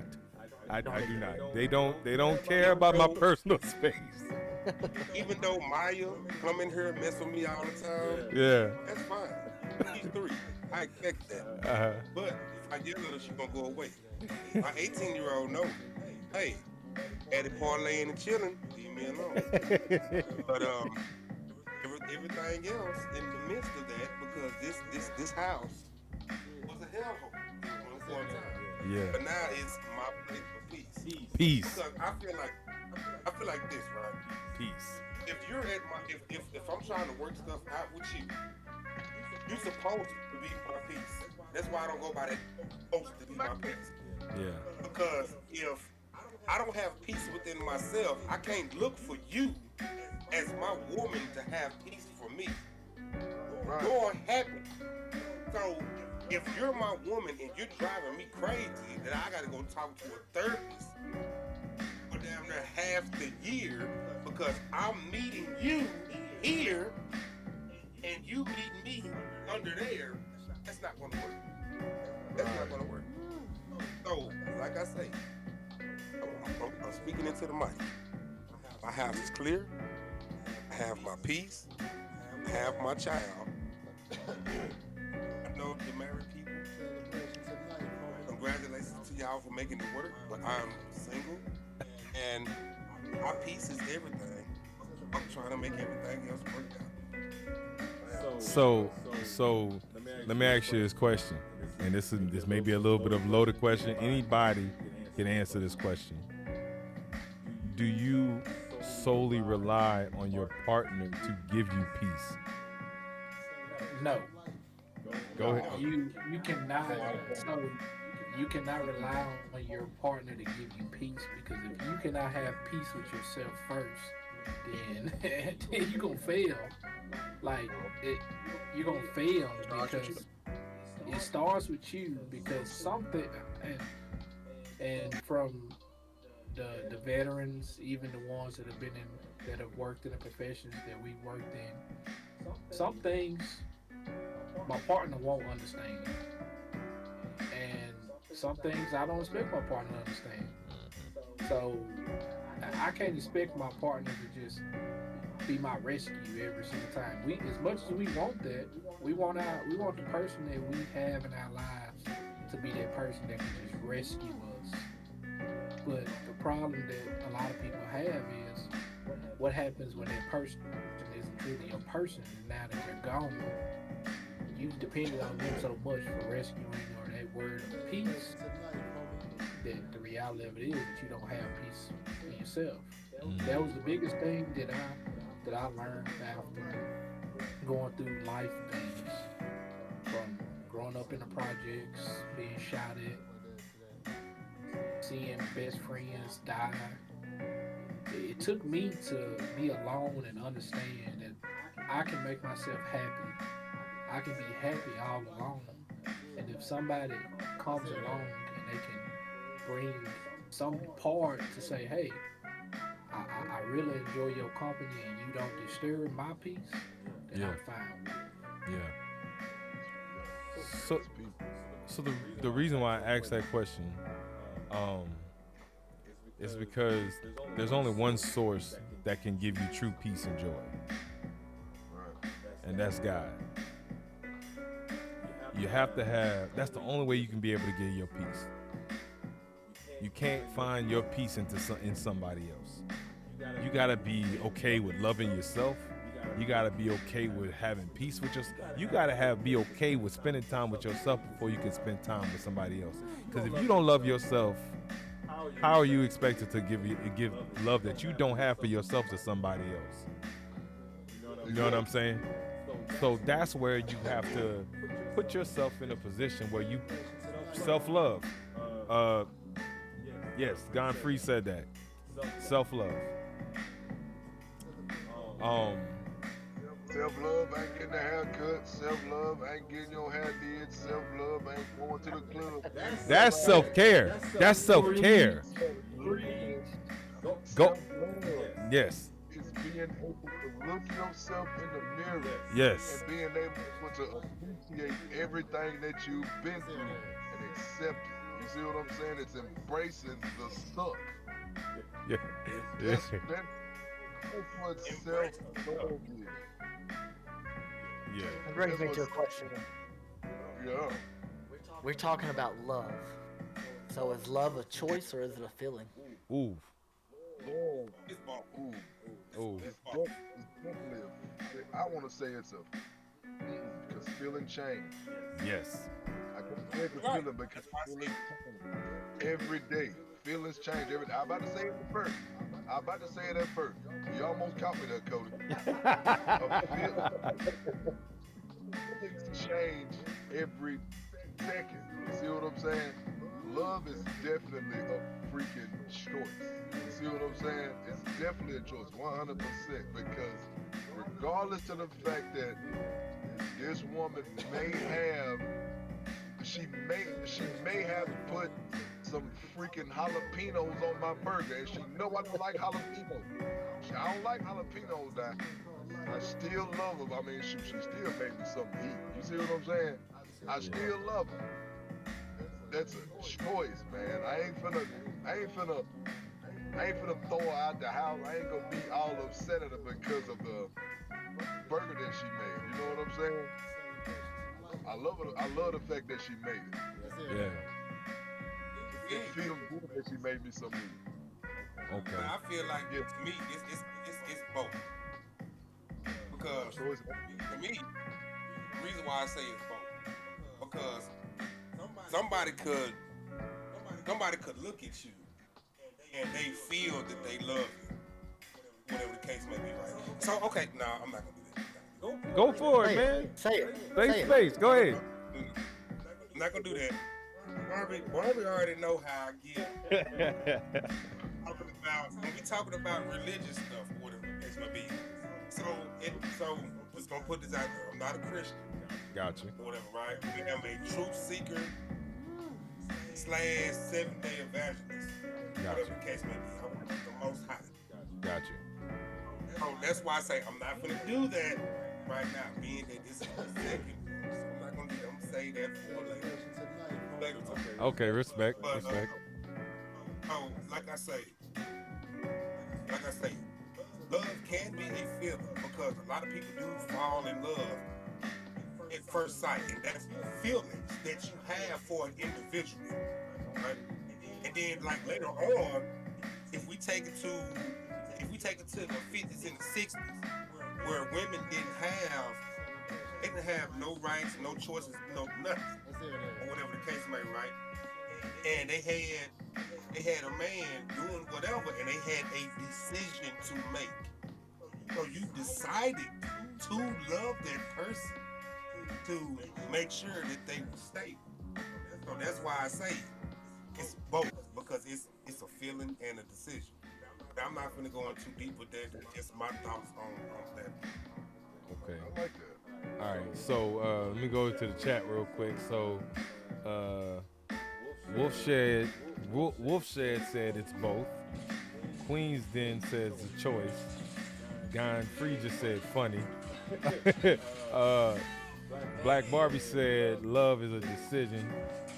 Then she said it's neither. Mo said it's a choice. Oh, Gone Free said it's a choice. Savage feel like love is the soul. Let's see. He also said it's a decision. She was like, Black Barbie said, this is why I'm single. Because honestly, if you're choosing, you're already messing up. Choices change. Once you make a decision that should not change, love is a decision. Wow. So, Cody, I need you to answer your own question. So, I personally believe it is both. Love is a choice. My wife makes me mad, but I do not love her. Does that make sense? Yes. Double negative. Yes. Like, I always choose to love my wife. She can get underneath my skin. She can make me mad. She can do whatever she wants, but I will also choose to love her.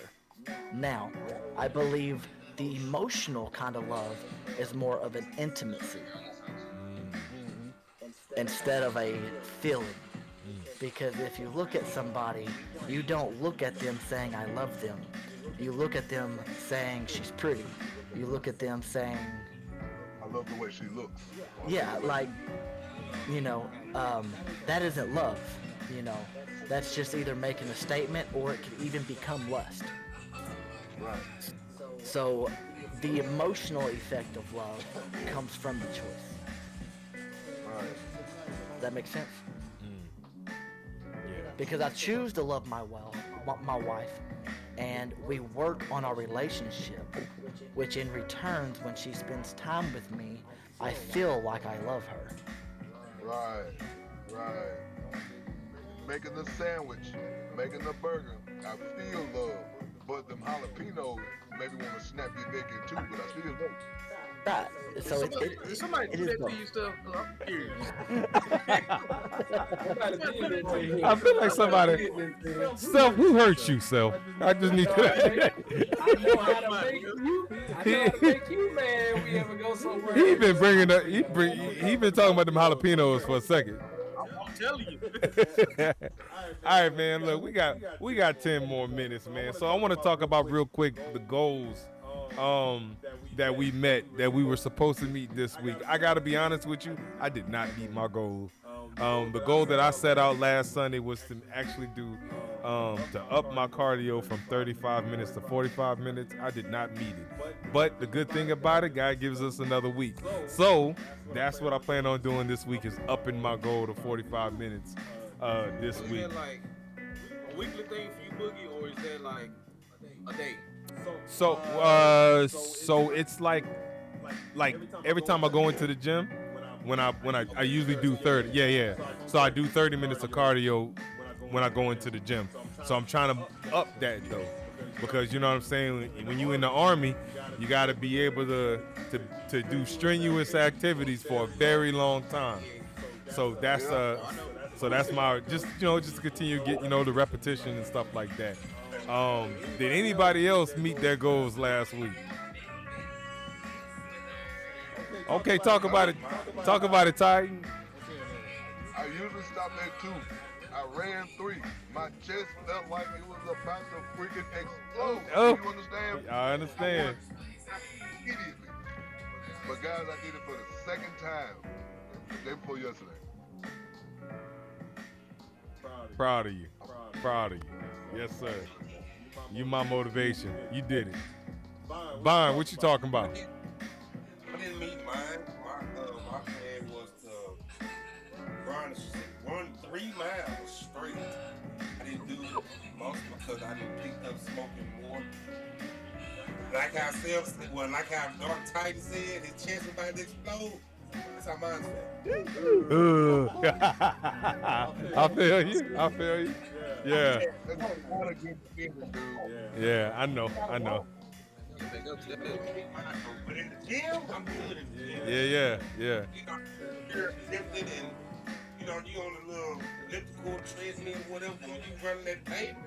Yeah. That's a whole different It's a story. different beast. It's a different beast. Right there. Dad, what you talking about? Did you accomplish what you set out to do last week? Mine was to uplift, a certain amount of people, but I always do that. So I kind of took the easy route, but Yeah. I did. What about you, Per? I'm trying to remember. I think yours was uplifting too. I think it was to be better. Yeah. Better than I was last week. Mission accomplished, huh, bro? Yeah, this week was a very refreshing week with the guys, all the guys that of us that we stream, and we go through life and we talk about things. And really big is the streaming and the accomplishment. We didn't accomplish some pretty big steps this week that have been great to see from anybody. Yeah. Everybody's accomplished things, and we continue to go. All right. Blessings. So anybody got I didn't say what mine was. I'm gonna do my 45 minutes this week. What else? Anybody got goals they trying to set? Hey, that's you included, Code. Anybody got goals that they want to set for this week? Can't think of any, but I would like to say a statement. Yeah, I'm listening. And I don't want this stream. It's more or less a discussion. Yeah. No right or wrong answer. I just want to know what people think. Hold on, let me. Bond said he smoked, right? Okay. So smoking is an addiction. Is an addiction a choice, or is an addiction a disease? Ooh, what are you doing? The reason why I said because both beginning, it started off as a choice, right? Yes. Because to me, it started off in high school. All the cool kids smoke, right? And so you trying to fit in with the cool kids, because I was a football player at the time too. And as you started getting older, and I started off with good old marijuana, whatever Yeah. the case may be. Yeah. Trying to get flamed. That's why I slanged it. So, I smoked it, and then as I got older, I worked at, turned 18, I worked at Walmart. So I had, couldn't find different ways to relieve stress. So I listened to one of my homeboys, so I started smoking cigarettes. And so from that time up until now, 37, I'll be 38 next month. I've been smoking cigarettes now. It just became it's three of them. So it's choice, addiction, and a habit. So now, habit, I'm in the habit of doing this. It's more so of I can try to control that, because when I do this, you know what I'm saying, I'm good. But like I say, at one point in time it was an addiction. Well, I take that. At one point in time it was just a choice because everybody else was doing it. Then it turned into addiction. Now it's just a habit to keep myself doing something. Okay, that makes So, sense. can you choose your habits? You can, but is it going to, the thing is with that, is it going to please you? You gotta have a habit that pleases you. You just can't just say, I'm gonna choose this habit, and it don't please you, you're gonna drop that habit, you're gonna do something else. So when it came to cigarette, oh God, we should stop and use addiction for next one. That's a good one, dog. God, no, you ain't gotta be sorry, cause I'm gonna tell you, Cody ain't playing. Cody coming with that heat. So cigarette, I'm gonna tell you about like I was never that person that was always into I'm be honest with you, I smoked maybe like weed maybe like 4 to 5 times in my lifetime, bro. Like so weed was never that thing for me. But blacks and cigarettes was a problem for me. And then once I cut that out, I went to vaping. And so when I was overseas, y'all already know for the people that have deployed before, it's very stressful. You know what I'm saying? And I'll be honest with you, like vaping and cigarettes and blacks, that saved a lot of people's lives. I'm gonna be honest with you, because when your back is against the wall, sometimes you want to strangle somebody, and you know what I'm saying. So sometimes that kind of calms your nerves. But it got to a point where it was like it started off as a choice. It started off as a choice, and it turned into a habit that I couldn't shake. I wouldn't necessarily say it was an addiction, because I was able to stop on my own, but I will say it was a bad habit. And the thing was, it was hard to get vapes out there when we were in Poland, because they swore against it. I mean, they made us sign something to where we wouldn't buy any of those things locally, because a lot of the vapes had the marijuana oils and stuff like that in them if you would purchase them in Poland. So we had to sign a disclaimer saying, hey, we weren't going to do it. So we would try to get them shipped out there. Then they cut that short from us. So I had no other thing but just to go back into cigarettes and stuff like that. And I remember it like it was yesterday. The very last cigarette that I had, I was about to light it. We were outside on the bench on a break, because I had a staff job. We were outside on a break, and the person that lit it in front of me, I saw the cloud of smoke going onto my uniform, and I was like, I had the most disgusted look on my face. I didn't even light that cigarette, and that was the last time 2 years ago that I ever smoked anything. You know what I'm saying? And I thank God for that, bro.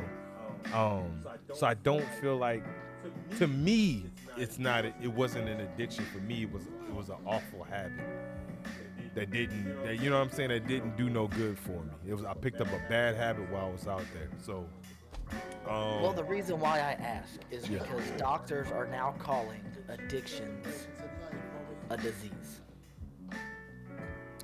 Yeah.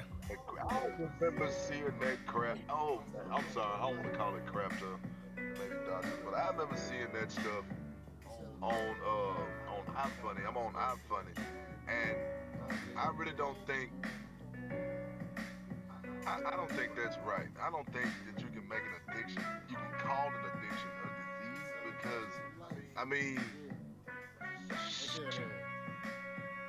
you get medicine to fight. They give you medicine to substitute this habit or this addiction, and then you still addicted to the pill. You see what I'm saying? You still addicted to the prescription. So I mean, you just gave them another addiction, a different addiction. They paid. Oh my goodness, I don't, man, no. So, but here's the other thing though. When you look at it, because when you got cigarettes and stuff like that, that's a different ball game.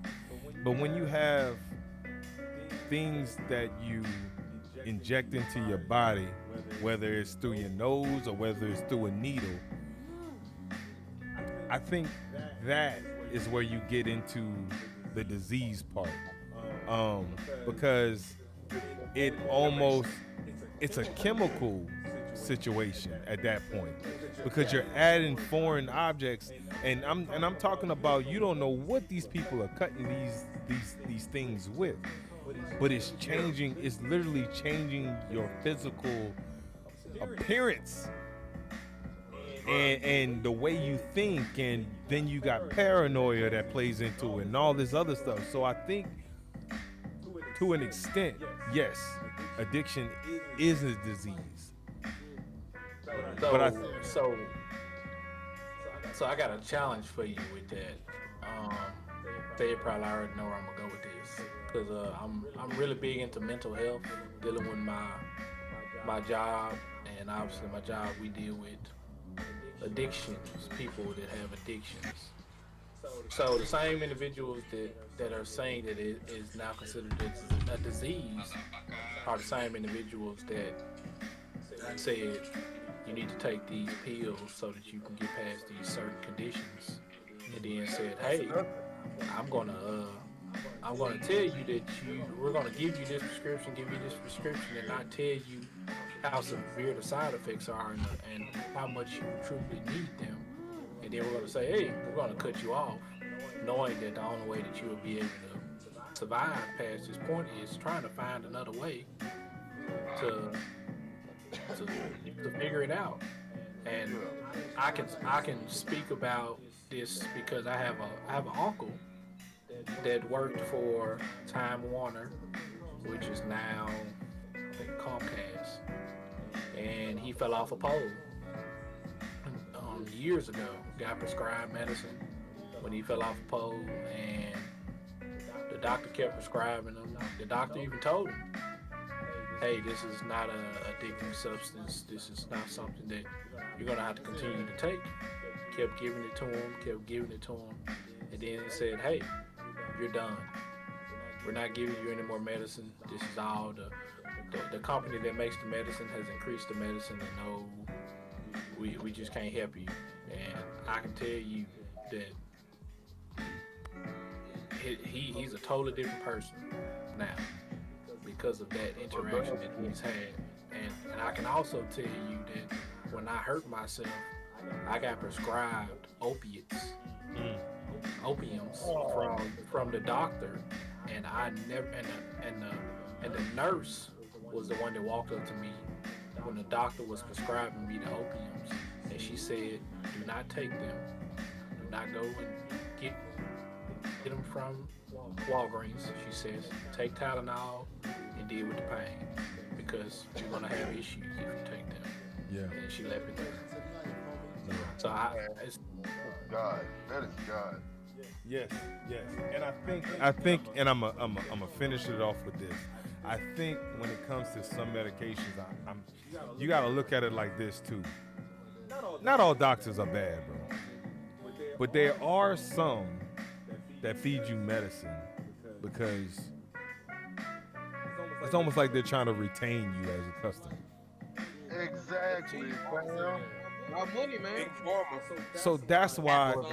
So to bring it around full circle, That's why I say lower your expectations of man and raise your expectations of God. Because I'm not gonna lie to you, I suffer from tendonitis in both of my feet. I got tendonitis because of all the ruck marches and stuff like that. So my ankles are really beat up. But I used to get like they were, if I were to run long distance, or if I would, you know what I'm saying, if I wouldn't wear the right type of shoes, I would get it would get inflamed, swollen, and stuff like that. So it'll be very hard to walk on. And then, you know, from that tendonitis came sciatic nerve issues.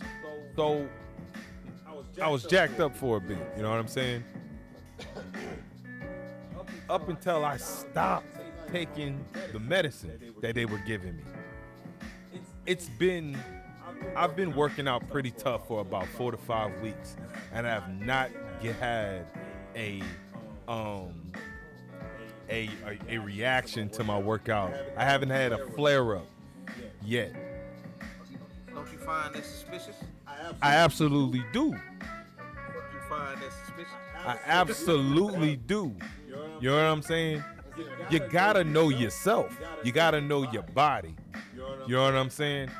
So if anything, I would tell you to educate yourself is on what's good for you as a person, because again, not everybody is the same. I can't lie to you. I trust doctors is about as far as I can throw them, and I can't throw them that far. You know what I'm saying? And I do believe yes, and I do believe, and I do believe there are good doctors out there. I do believe that. Now, are there far and few in between? Absolutely. Are they rare? Absolutely.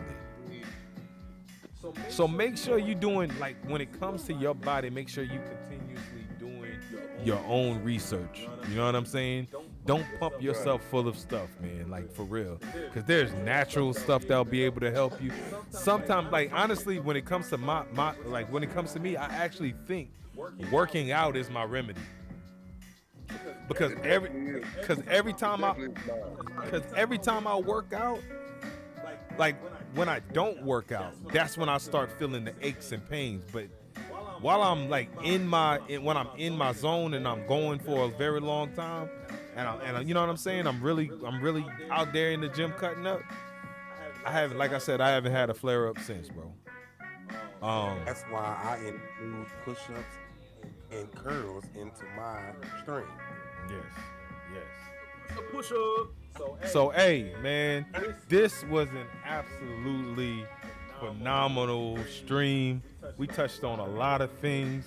This was an hour longer than the last one we had, which was unexpected. We touched on a lot of things this time. We got goals set. The chat was phenomenal. Shout out to Cold Rifle for being in the building as our special guest this time. He brought a lot of love, and he brought a lot of perspective and insight to the conversation. So look, I got everybody's name in the title. If y'all haven't followed these gentlemen yet, what are y'all doing? Please follow these gentlemen. Great guys, great content creators, great streamers. Show them love, bro. This was I couldn't ask for a better stream like it was tonight, man. I would like Go for it. I'd like to take the time and thank everybody for respecting me. Yeah. It's been fantastic. Yes. I Yes. absolutely love it. Yes, sir. This has been a blast. Yes, sir. So look, No, man. what we're gonna do, we closed it out with a prayer last time. I prayed over us last time, and then we're gonna raid another streamer who was phenomenal. But would anybody like to do us the honors in closing out on the prayer this time? I'll do it. Yeah, I'll special do it. guest. I'll do it. Cold. All right, man. Go ahead and head us out, my You brother. ain't gonna ask me twice. Yes, sir. Heavenly Father, I thank you for having us here, Lord. I thank you for this fantastic group that we have right here, Lord. Lord, I pray that you will bless each and every single one of them. And Lord, we thank you for the chat. We ask you to bless the chat as well, Lord. And Lord, we thank you for Boogie for setting all this up. And we ask for blessings over each and every single one of our streams and everybody in our chat. Amen. Amen. Amen. Hey, y'all stay blessed. A1, Cody. Yeah. A1 like steak sauce, brethren. Hey, I can drink steak sauce. I love steak sauce. All right. All right, man. Well, we're about to stream this guy named Redeem J 090. Hey, appreciate the follow. Appreciate the follow. We about to go raid this guy. Like I said, another awesome streamer. Y'all show him some love when we get in there. And hey, love, peace, and chicken grease, man. We out.